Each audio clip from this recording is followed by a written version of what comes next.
What's going on, everybody? Welcome back to TTB Ravens Media, bringing you Ravens content every single day. If you want to see daily Ravens content, make sure to hit the subscribe button down below and turn the notification bell on if you want to get notified every single time we upload a brand new video. Before I get into this video, I want to shout out to everybody that was in the live stream last night. Both of them, actually. We live streamed for an hour before the Ravens game. We live streamed for nearly 3 hours after the live stream. We said we'd go for, kind of however long people wanted it to go for.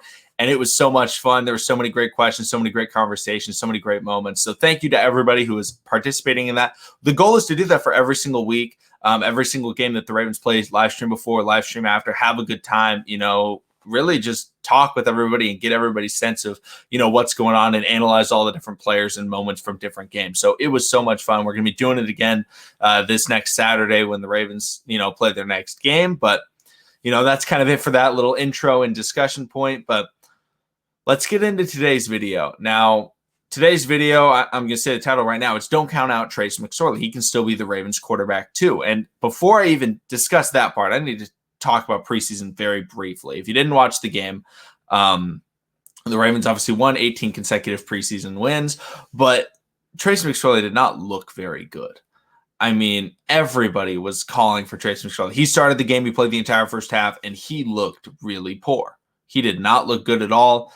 And everybody, especially after the game, after Tyler Huntley's performance, was like, Trace is gone. We got to cut Trace. He's a bum. We were seeing a lot of things that people were very anti-Trace McSorley. And why is that? Preseason is the time for overreactions, okay? And I'm not saying, I'm going to say this right now. As it stands right now, Tyler Huntley is quarterback 2 in my personal opinion. I'm not saying Trace McSorley is the clear number 2 quarterback. That's not the point of this video. I'm saying that there's still a chance that he makes the roster as QB2. And that's because it's only been one game. And preseason, you watch preseason and you're like, oh man, that guy's so good. Y'all remember Tim White? Quincy Adebayo? It's preseason legends for you from the Ravens. Are they NFL legends? No. Not at all. I don't know if either of them ever actually played a game in the NFL. And that's not to disrespect those guys. It's just to say preseason games, things happen. Preseason games aren't called to completely win the game a lot of times. Preseason games are called to see what players do in certain situations. It's a tryout. It's not a let's win this game. And unfortunately for Trace McSorley, he was playing with some of the worst offensive line play I've ever seen. He was literally, the entire first quarter was, one, the Ravens couldn't run the football. And they kept trying to run the football, and I don't want to slander Greg Roman too much in this video, but they just kept trying to run the football. It wasn't working. They were put in bad situations to throw. He would snap the ball, and there would be instant pressure consistently. And there was no way that he was going to succeed with that because that's not the type of quarterback that he is. He's not somebody that's going to see, a blitzing defender, sidestep him, book it out of the pocket, throw it on a rope to a guy running a crosser down the field. That's not the type of quarterback Trace McSorley is. He's a guy that wants a good pocket that's going to step back into, which when the Ravens have a healthy offensive line, if you didn't know, the only starter on the offensive line was Bradley Bozeman, and he got injured in the first quarter. So that was pretty much that for the starters and things like that. Actually, Villanueva may have been playing, so I may be mistaken on that. But pretty much the entire offensive line was backups, and they really struggled.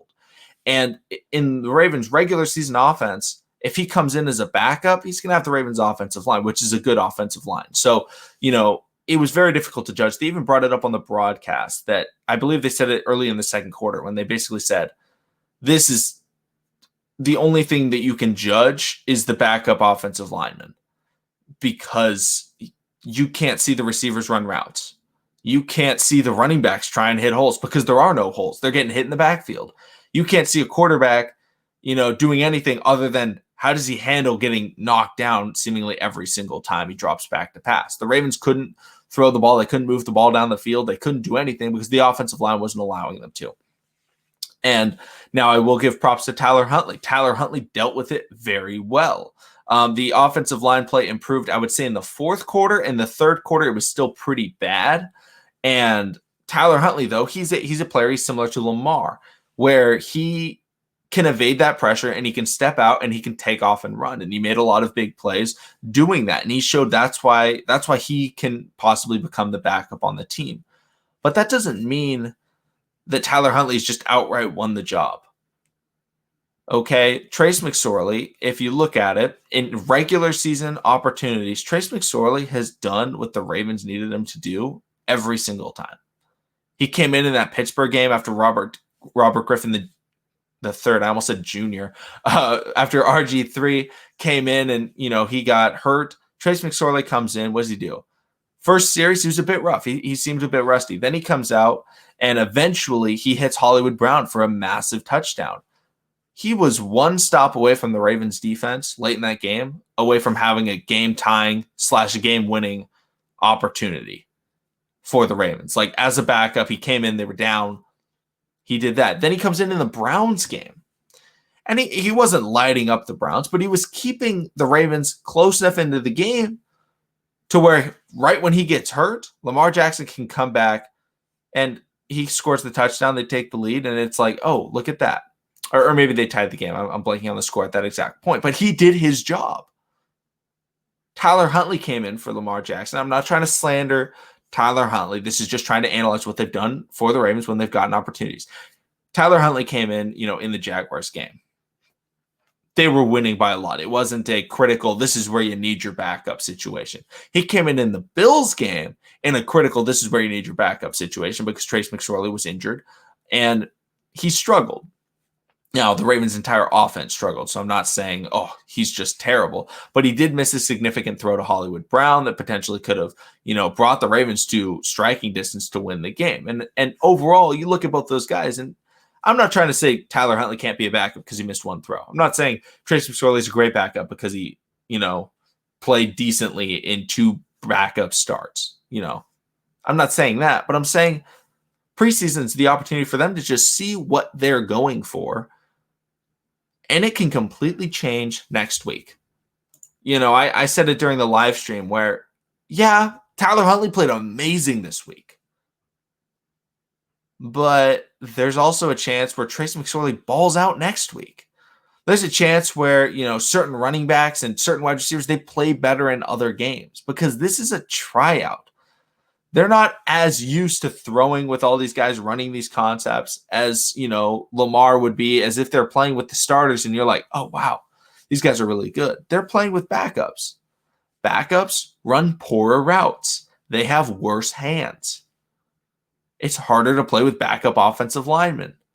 They're trying to look at, if you put them in with the starters, what would it do? And like I said earlier in this video, I think Tyler Huntley is still leading the competition. However, this does not mean after one game, Trace McSorley is done. And I see a lot of Ravens fans counting him out and saying he's done. And that's because I think a lot of us really like Tyler Huntley. He's a ton of fun to watch. He's the most similar player to Lamar, probably in the NFL. And, that's what makes him, compelling as a backup. But Trace McSorley don't count him out. He still has an opportunity. If you look at the Ravens preseason games, he plays the Panthers next week. And then they finish off against the Washington football team. And we will see what he's able to do then. Remember, Sammy Watkins wasn't playing. Hollywood wasn't playing. Those are the wide receivers that he'd be throwing to if he was able to come in. He wouldn't be throwing to Jalen Moore or James Prochet, unlikely that they throw to, or even Tylan Wallace. Maybe a bit of Devin Duvernay. But let these guys play. Watch the 3 weeks. Now, we can talk about the race. I think Tyler Huntley's taken that step in front. I think coming into the game, Trace was ahead. Tyler Huntley stepped ahead. We still got 2 more games to figure out who's in the lead. But comment down below your thoughts and opinions on who's winning the Ravens quarterback backup battle and who you think will win eventually. Do you think Trace still has a spot, or do you think it's write him off completely? It's not worth trying to get him to be able to be, that backup. We should ship him off somewhere else, because there's some people that think that that's okay. It's okay to ride with Tyler Huntley. I'm okay if the Ravens have Tyler Huntley as their backup, but if Trace is able to show something like really impressive, maybe the Ravens end up keeping him. But right now, Tyler Huntley's in the lead, but you can't count out Trace. That's the point of this video. I've seen a lot of people just hating on Trace, and they even put up similar statistics, but that just shows you stats don't tell the entire story. If you didn't know the statistics, I'll go through it right now. Oh my goodness, though, some weird tab popped up on my screen. I'll pull it up really quickly. But Trace McSorley, 11 for 18, 86 yards, and interception. The interception was bad. It was a really bad throw. he tried to throw it deep to Devin Duvernay on the left side of the field, and it was one of the worst deep ball throws I've ever seen. It was just not accurate at all.